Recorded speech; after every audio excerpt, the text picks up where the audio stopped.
Hey, thanks for being a part of the conversation. Let's play it forward. Real people, real stories. The struggle to play it forward. Episode number 604 is with Academy Award-winning screenwriter Brian Helgeland. Hey, Arrow. Hey, good morning. How are you doing today, sir? I'm good. How are you? Absolutely fantastic. Excited to talk with you because I'm a huge Paramount Plus fan, and it's just quality shows like this that really makes me stay connected to this new age of watching storytelling. It's more than just a movie. Right. It's more than just a binge watch. It's storytelling.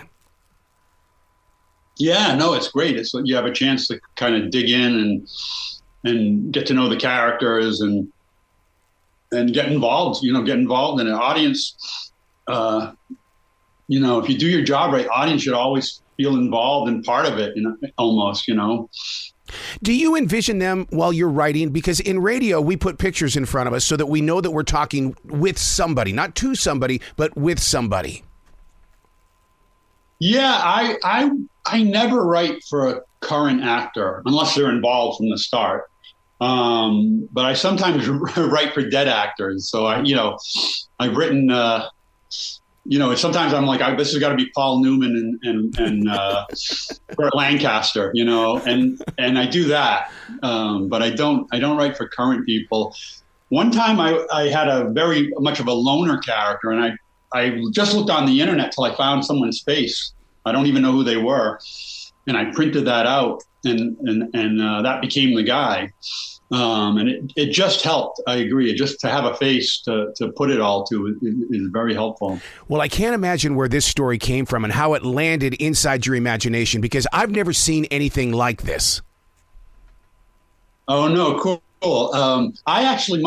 I'm from that town. I shot this movie in my hometown. Oh. The Jenna Ortega, when she talks about the high school she went to, that's my high school.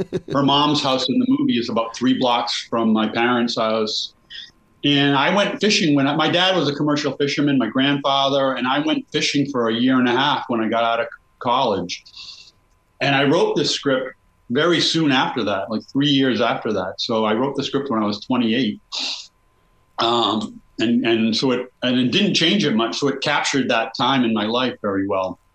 Don't you think that's one of the magic tricks of being a writer, is that we can plant it on a page and come back to it later? Because my third book was finally published 32 years after I wrote it. It just wasn't time. Right. Well, that's funny because this is 32 years. Wow. This was coming out 32 years after I directed it 32 years after I wrote it. Wow.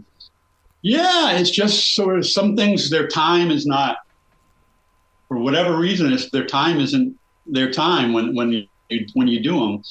And that was the case here. Wow. And we get to see a different side of Jenna Ortega, which I feel so blessed that you're bringing out her acting side in a way that we've not really seen her yet. Yeah. The thing is she's a great actress. Yes. She's a great actress. She's, I called her 2 takes Jenna because it was 2 takes. And she nailed it. She just would nail it every time. And we had to put her in a car. She's got that driving sequence. And she says, I know I can go faster. And I'd say, okay. And I'd almost be joking. And I said, you can go 6 miles an hour faster on this next take. You've got to drive up on the sidewalk and drive up. And we do the take, and the stunt coordinator comes running over to me, a very experienced car guy for 30 years. And he goes, you know what? She just drove that car 6 miles an hour faster. Exactly 6 miles an hour faster. So anyone that you can say drive it 6 miles an hour faster and they can is kind of serious about their work. She loved being part of that ensemble, and she came to do her job. Oh yeah, I mean even with Tommy Lee Jones, because Tommy Lee, he raises the bar on anything that he's a part of. Yeah. He's like it's like some guy from the Old Testament who's shown up on the movie set, What's great about this is that the water scenes are so real. How far out into the water did you guys go? Well, sometimes we're only about 6 or 7 miles offshore. Whoa. But for the bigger water in the film, we're about 70 miles offshore. Which is great, but challenging, So we just had to kind of point and shoot and get what we could get, and and hope that we had enough, because we didn't have a lot of time. But all the crew had been out fishing. I did a boot camp, and they all went out on a commercial fishing boat and learned how to do it. So we weren't teaching them while we were shooting. They already had a very strong sense of how to do the work.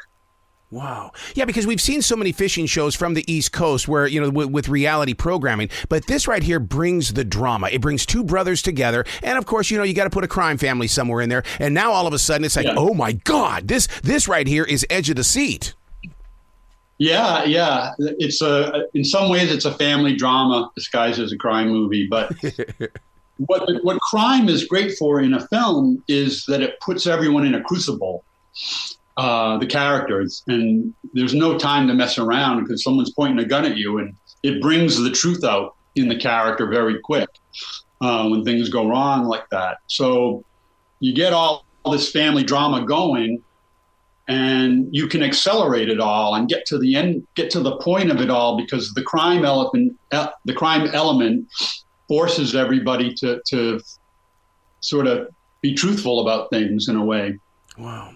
But see, a lot of listeners as well as viewers don't understand that when it moves through the actual writer of the story, I mean, I can't sit still half the time when I'm writing because, you're putting all that action and stuff in there, and you can only hope that the viewers are going to follow right along with you.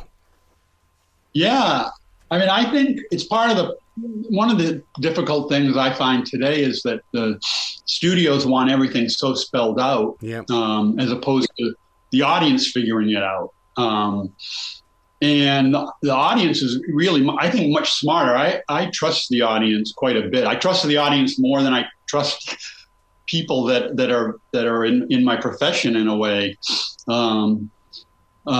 We didn't have that issue on this film, but you'd be, not you personally, but they'd be surprised at how quick the audience picks things up, and how, even if they can't articulate it, how much understanding they have, having watched so many things. So if you trust the audience and you believe they're going to pick up on some subtle stuff, you can get a lot more on screen character-wise. Yeah, because we're no longer the Perry Mason style viewer anymore. We want to sit there and figure it out before we even get to the end of the story, and we love being wrong. I mean, I love it when you guys will do something in a twist and it's like, oh my God, I never even saw that coming. Yeah, and you're wrong, and you understand that you haven't been tricked into it. Yeah. You've been surprised, but you haven't been tricked, because tricking someone is not fair, but surprising them is.